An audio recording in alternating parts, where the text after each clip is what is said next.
je vois pas en quoi des gens tirés au sort seraient tout d'un coup inaccessibles à la corruption. Ça me dépasse un petit peu. Il y a un petit peu une mythologie, une mythologie du tirage au sort et une manière de juger la démocratie représentative à l'aune de ce qu'elle est devenue aujourd'hui, c'est-à-dire n'importe quoi.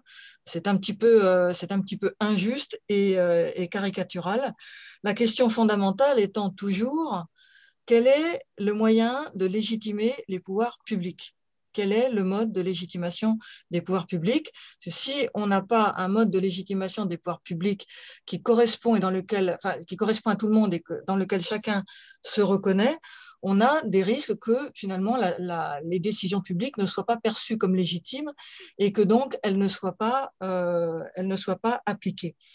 Le défi d'aujourd'hui, c'est de reconstituer la communauté politique, le peuple, qui est aujourd'hui atomisé, tiraillé entre différents niveaux, entre différentes instances.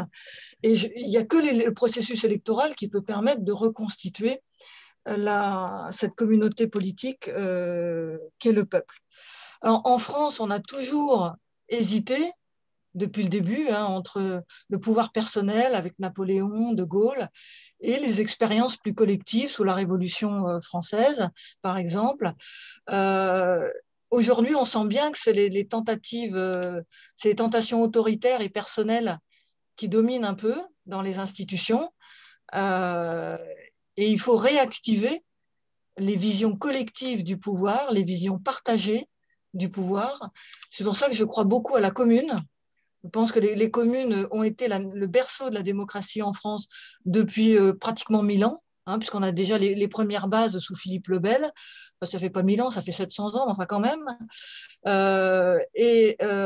C'est à partir de là qu'il faut refonder la démocratie, à partir du sens du collectif, et élire une constituante par capillarité depuis les communes. Parce que la bonne base, la bonne circonscription électorale, c'est la commune pour construire justement un intérêt général au plus près des citoyens.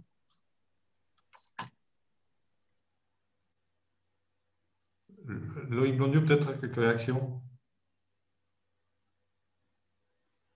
Là encore, de manière beaucoup plus brève que... Alors, sur ce que disait Monsieur Chalchi, que je trouve très juste sur la pluralisation des voies de représentation, ça c'est quelque chose auquel je crois beaucoup. Et effectivement, le travail de Samuel Hayat sur 1848 indiquait une forme de voie qui me paraît tout à fait intéressante. Et c'est dans cet esprit-là que je continue à défendre l'idée selon laquelle les assemblées tirées au sort pourraient enrichir le processus représentatif. Ça, c'est première remarque. Sur l'option communale ou sur l'option, effectivement, il y a une fascination aujourd'hui autour de cette idée d'une relocalisation de la démocratie et moi je l'observe avec beaucoup d'intérêt, c'est-à-dire qu'effectivement il y a cet espoir de pouvoir reconstruire quelque chose qui serait une forme de commun et de démocratie à partir de cette échelle-là. Simplement, il ne faut pas se leurrer, c'est d'une complexité extrême que de la pluralité des expériences locales, parvenir à, alors c'est effectivement tout l'esprit de l'idée de fédération qui est très ancienne dans la pensée socialiste, mais c'est extrêmement compliqué. Quand on regarde un petit peu la manière dont les Gilets jaunes ont essayé de lancer leur dispositif d'assemblée des assemblées à partir de Commercy, ça devient d'une complexité extrême. Et si on se détourne, me semble-t-il, de l'échelle nationale, si on renonce, si on met tous ses œufs dans un même panier, en quelque sorte, il me semble qu'on s'expose à ce que cet échelon national reste une forme de verrou qui interdit toute innovation ou tout processus d'émancipation autre. La question qui a été évoquée tout à l'heure, je crois aussi, puisqu'on raisonne en termes d'échelle, de l'échelle globale, et qui est effectivement la seule échelle pertinente si on veut envisager ne serait-ce que le début d'une possibilité d'échapper au pire sur le plan notamment environnemental. Cette voie de la démocratie globale ou cosmopolitique, c'est une voie essentielle. Mais là encore, elle est extrêmement compliquée à mettre en œuvre. Alors, je fais partie de collectifs qui essayent de penser ce que pourrait être une assemblée citoyenne ou une convention citoyenne à l'échelle globale, mais je suis désolé d'y revenir. Je vois mal comment elle pourrait procéder l'élection, hein, compte tenu de ce que sont les rapports de force et les équilibres et de ce qu'est le paysage politique à l'échelle mondiale. Et effectivement, on envisage qu'elle soit, elle aussi, tirée au sort. Dernier point, si vous voulez un petit peu ma philosophie de la transformation politique ou de la transformation démocratique, cette philosophie, elle est résolument syncrétique, c'est-à-dire qu'elle envisage plusieurs échelles d'intervention, plusieurs stratégies. Il n'y a pas une seule bonne, c'est-à-dire il n'y a pas une formule magique qui permettrait que nous soit revenions dans des formes politiques plus apparentées à la démocratie. Il y en a plusieurs. Et je trouve un peu vain. Hein. Et effectivement, je partage l'idée qu'aujourd'hui, ce qui nous menace, c'est un glissement, voire même un basculement rapide dans des régimes autoritaires un peu partout. Hein. Le néolibéralisme autoritaire étant un autoritarisme. Ce qu'on voit quand même, c'est qu'on a des gouvernements néolibéraux qui hésitent de moins en moins à recourir aux armes de la répression. À ce moment-là, il faut essayer d'éviter de se diviser, hein, et ne pas recevoir avec agressivité ceux qui ne pensent pas comme vous. Hein, et je suis un peu désolé d'avoir reçu cet accueil ici. Voilà. Ouais. Bon, je reprends la main un petit peu sur. Je lis, excusez-moi, des commentaires aussi. Je vous donne les dernières questions et puis j'en rajouterai moi, pour avoir un constat dessus. Avant tout, il s'agit de poser sur quelles valeurs communes faisons-nous société? Pourquoi la notion d'héritage, base des inégalités, n'est-elle plus questionnée? Bon, ça fait partie de débats qui sont aussi sur la place publique, avec les ouvrages de Thomas Piketty en particulier. Et revenons au suffrage universel. Comment éviter de se retrouver dans la situation actuelle où les plus riches se retrouvent élus? Donc, on a toujours ce côté économique de la représentation qui reste là. Moi, je voudrais revenir quand même sur un point aussi bien particulier, bien intéressant, me semble-t-il. J'aimerais avoir un petit peu les réactions d'Anne-Cécile aussi sur le sujet. On a eu la Convention citoyenne sur le climat. Cette Convention citoyenne sur le climat, en principe, était tirée au sort. Alors, ça a été dénoncé, je l'ai entendu sur les médias, en disant, oui, de toute façon, c'était un ramassis d'écolos. Bon, alors, est-ce que c'était un ramassis d'écolos ou est-ce que c'était des citoyens tirés au sort? La question reste entière. Toujours est-il que experts ou pas, et c'était la plupart, j'en ai rencontré des personnes de la Convention citoyenne, ce n'est pas spécialement des experts, on me dira, mais ils ont écouté des paroles d'experts, en revanche, et puis ils sont arrivés à des conclusions qui étaient dans bien des domaines intéressantes, très intéressantes, au niveau des risques climatiques et des risques environnementaux auxquels nous sommes exposés. Les conclusions de la Convention citoyenne étaient quand même, pour l'essentiel, très intéressantes. Ceci étant, le pouvoir exécutif là-dessus, contrairement à ses promesses, s'y est assis dessus tout de suite. Il est revenu en arrière par le biais de quoi? Par le biais tout simplement du fait que l'Assemblée n'est pas en phase du tout avec ces logiques-là, que les lobbies, que ce soit dans le monde agricole, dans le monde industriel, sont plutôt de l'autre côté. Et donc, la plupart des propositions un petit peu en rupture ont été remises en question. Donc, ça pose quand même une vraie question entre un travail d'une assemblée qui n'était pas spécialement des spécialistes, mais qui sont arrivés à des conclusions de bon sens pour l'essentiel, mais qui sont tout de suite remises en question. Voilà. Anne-Cécile, est-ce que tu peux réagir sur ça Moi, je voudrais quand même clarifier un point par rapport, je vois des commentaires dans le chat. Il était convenu, quand j'ai accepté cette invitation, que c'était un débat entre moi et M. Blondiot à égalité. Et apparemment, M. Blondiot n'était pas au courant, donc il y a eu un petit malaise qui m'a obligé à signaler la disproportion des temps de parole. Ce n'était pas du tout une disqualification de son propos, c'était simplement un appel à l'équité qui devait présider normalement à ce qui était au départ un débat entre deux auteurs. Donc voilà, ça c'est pour éviter les malentendus. Il y a eu un malentendu global, apparemment pour tout le monde, qui a rendu la situation désagréable apparemment pour M. Blondiot, mais aussi pour moi. Donc voilà, il y a quelqu'un qui insiste. Je pense qu'il n'a pas très bien compris le déséquilibre dans l'organisation du débat. Bon, je Voilà. suis désolé, on aurait dû mettre comme à la télévision des temps de parole. Non, non, mais voilà, il y a une règle du jeu ou il n'y a pas de règle du jeu. Voilà. Voilà. Après, sur le fond, je ne vois pas de démocratie hors du cadre national. Et donc, effectivement, s'il y a une assemblée mondiale, s'il y a un gouvernement mondial, il sera forcément antidémocratique et il sera forcément un gouvernement dans la main d'une oligarchie ou d'experts. Je ne crois pas qu'il y ait une fatalité à ce que le pouvoir s'évapore vers l'international ou vers le monde. C'est-à-dire qu'il y a une différence entre le mondialisme et l'internationalisme. Ce n'est pas parce qu'un problème est mondial que la solution est forcément mondialiste. Il peut y avoir des modes de légitimation des décisions qui permettent aux citoyens de conserver leur pouvoir en s'exprimant dans le cadre démocratique. Et après, au niveau international, les gens qui représentent les démocraties nationales peuvent s'entendre et coopérer de manière internationale. Aujourd'hui, il y a une poussée mondialiste, c'est-à-dire dépasser le cadre national au profit de gouvernements mondiaux dont la légitimité n'est jamais posée, n'est jamais justifiée. Encore une fois,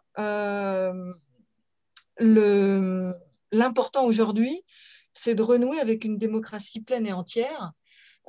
Comme disait Jaurès, il faut retrouver une démocratie pleine et entière qui ne soit pas limitée à des procédures, c'est-à-dire où on a un système d'éducation nationale, où on a des musées, du débat pour permettre à chacun de s'exprimer. Parce que la Convention citoyenne, elle a donné une part importante aux experts, et les experts ne sont pas neutres. Il faut sortir de ce mythe que les experts sont neutres. Les experts, comme disait Régis Debray, ils sont techno-ignares, c'est-à-dire ils ont chacun leur mode de pensée, aucun expert n'est neutre. Et penser que parce qu'on va éclairer la décision de gens tirés au sort par des experts, on va avoir une décision neutre, est une illusion. Les experts ont forcément des idées. Et le danger du tirage au sort, c'est que quand vous êtes tiré au sort, vous n'êtes responsable devant personne, puisque c'est le sort qui vous a désigné. Donc, à mon avis, il y a plus de voix, et c'est un débat qu'on a longtemps avec les partisans, depuis longtemps avec les partisans du tirage au sort. Il me paraît plus fructueux d'essayer de redonner du contrôle aux citoyens sur les mandats représentatifs, avec révocation d'élus, avec contrôle de mandat, que d'essayer de faire autre chose que le suffrage universel.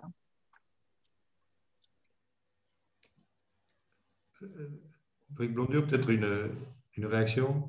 Oui, moi je souhaitais réagir. Ah, François. Merci. Bon, la position d'Anne-Cécile peut se défendre, mais sur le contrôler le gouvernement, les gens qu'on a mandatés, etc. Mais est-ce que les problèmes ne nous sont pas parfois, ou même actuellement, imposés sous une forme qu'on n'a pas choisie? Est-ce que le fait que ça soit planétaire, le problème du réchauffement climatique et de l'éventuelle extinction, la limite de l'espèce humaine à terme, Est-ce que est-ce que c'est choisi, le cadre, la dimension? Je ne crois pas. Et donc, il y a peut-être des solidarités imprévues qui pourront apparaître petit à petit, des solidarités. Et d'autre part, il faut bien accepter ce cadre de départ qui n'est pas un cadre national. Alors, est-ce que c'est de la démocratie ou pas? Mais il faut quand même partir du cadre des réalités telles qu'elles sont, des faits. Bon, alors l'autre point sur les experts, malgré tout, hein, sans vouloir défendre, parce que c'est quand même un peu ma position, les conventions citoyennes, en lisant le livre de Testard, qui est quand même une référence, non, par rapport à des années et des années de conventions citoyennes, on s'aperçoit que l'expertise, c'est toujours dans le pluralisme contradictoire. Toujours. Et donc, on ne peut pas dire que c'est les experts influencent, etc., etc.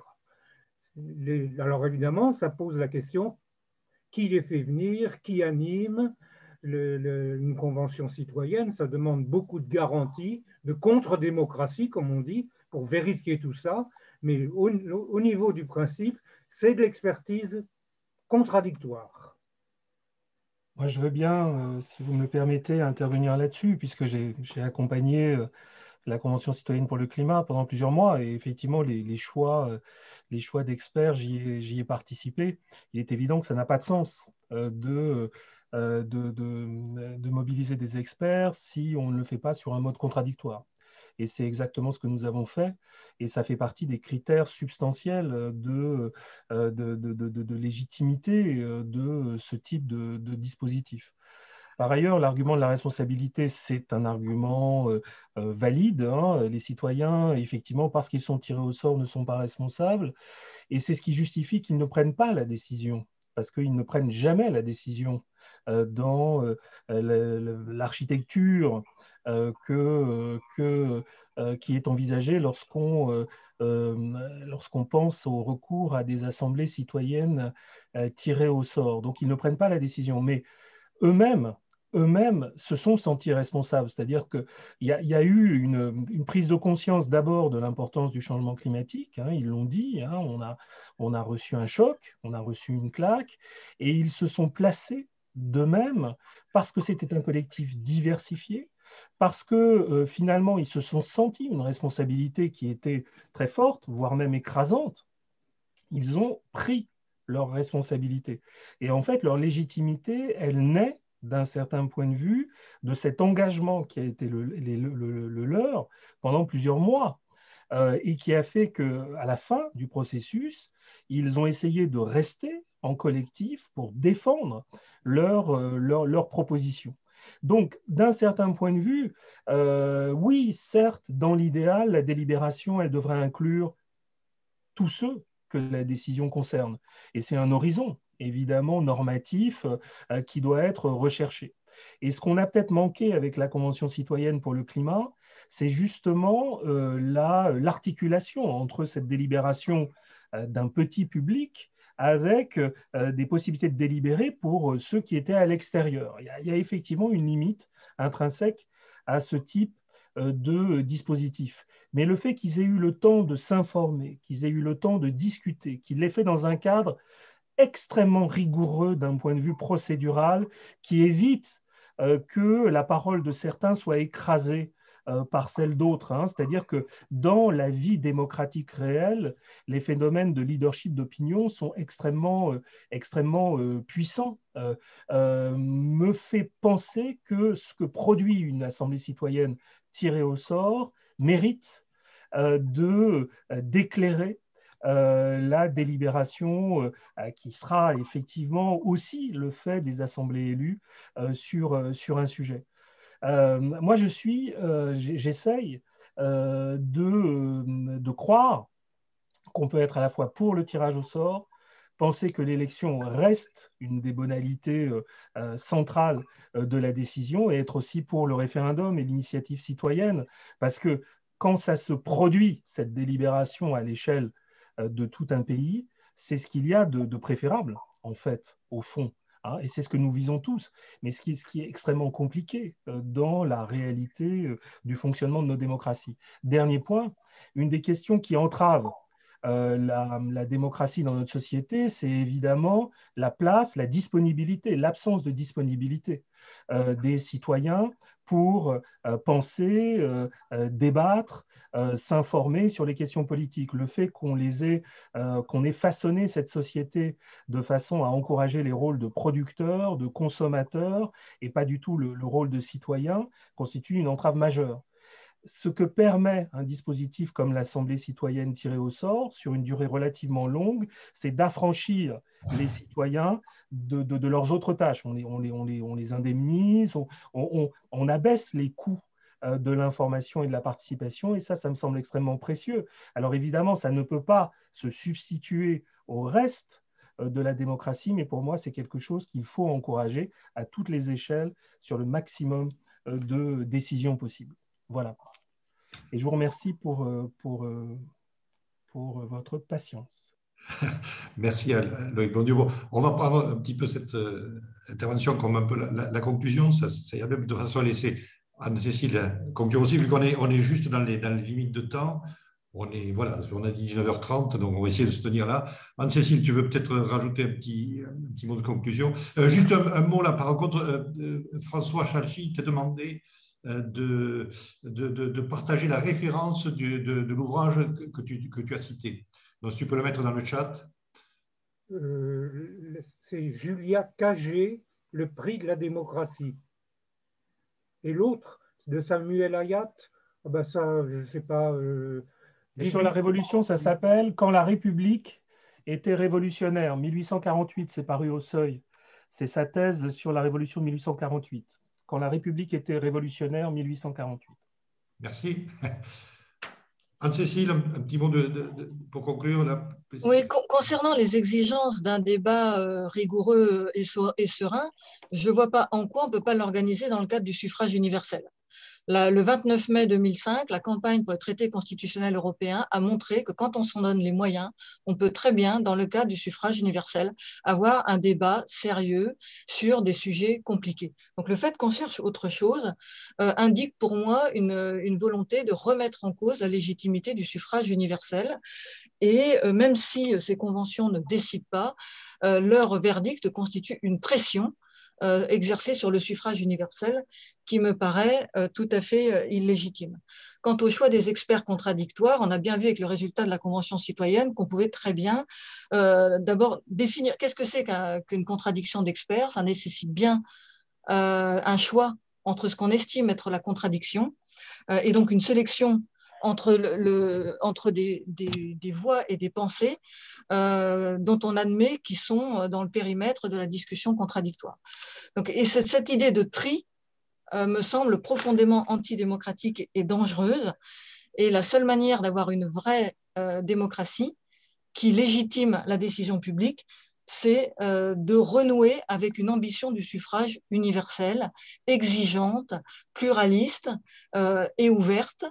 Et si on s'en donne les moyens, et je vous renvoie à ce que disait Jaurès à Toulouse en 1910, on peut très bien y arriver avec cet avantage qu'on maintient le principe que tous les êtres humains sont capables, par leur pensée et leur raison, de contribuer à la discussion publique. Et ça me paraît fondamental à l'heure où des tas de gens, j'ai cité Jacques Attali, mais il y en a d'autres, veulent légitimer des paroles savantes et l'expertocratie. Il faut renouer avec la dignité du citoyen. Sinon, on ne fera que légitimer sous des formules plus ou moins élaborées et compliquées des formes expertocratiques de gouvernement. Bon, mais écoutez, je vais d'abord remercier nos intervenants, hein, Loïc Blondiau et Anne-Cécile, même s'il y a eu peut-être un petit peu d'incompréhension dans l'organisation du débat. On n'avait pas trop structuré ça malgré tout. Hein, donc, j'en suis désolé si effectivement les choses n'étaient pas suffisamment bien organisées. Je remercie aussi François Chalchi qui est intervenu pour apporter quelques commentaires dans le débat. Et je remercie aussi tous les participants qui ont été nombreux, puisqu'on avait plus de 110, 115 personnes à certains moments. Voilà, donc merci encore une fois. Ce débat sera sans doute mis en ligne. On verra un petit peu s'il faut, à moins que vous ayez Loïc, Je ne le souhaite pas. Hein. Bon. Je ne le souhaite pas. En tout cas, on ne la mettra pas en ligne alors. Voilà. On ne mettra pas en ligne. D'accord. C'était une question en fait. Je l'avais posée avant. C'est dommage que le débat soit pas en ligne. Je vois pas pourquoi. Pour quelle raison ce serait pas en ligne? Franchement, il faut respecter les amis du monde diplomatique quand même. C'est pas quelqu'un qui décide à un moment donné. Non. Là, laissez-moi parler, pardon. Ouais. Nous avons toujours respecté l'avis des intervenants. Le premier, d'ailleurs, c'est Serge Halimi, refuse systématiquement d'être mis en ligne. Donc, il ne faut pas mettre en cause les amis du diplôme ni le diplôme. Si M. Blondiot ne souhaite pas, on en reste là, c'est tout. Hein. Donc, il ne sera pas mis en ligne. Sous réserve, parce que certaines personnes, M. Blondiot, je me permets, pour terminer quand même, certaines personnes m'ont demandé de pouvoir écouter le débat. Est-ce que je peux, à titre privé, leur transmettre quand même le débat? Oui, vous pouvez. Bon, voilà, donc il ne sera pas mis en ligne, on est d'accord. Bon, voilà, on en reste là pour ce soir. Merci malgré tout pour cette intervention. J'ai, pour ma part, apprécié le contenu, même si effectivement il y avait des désaccords sur certains points, on l'a bien compris. Mais merci encore pour la qualité de vos arguments et de vos interventions. Merci et bonne soirée à tous.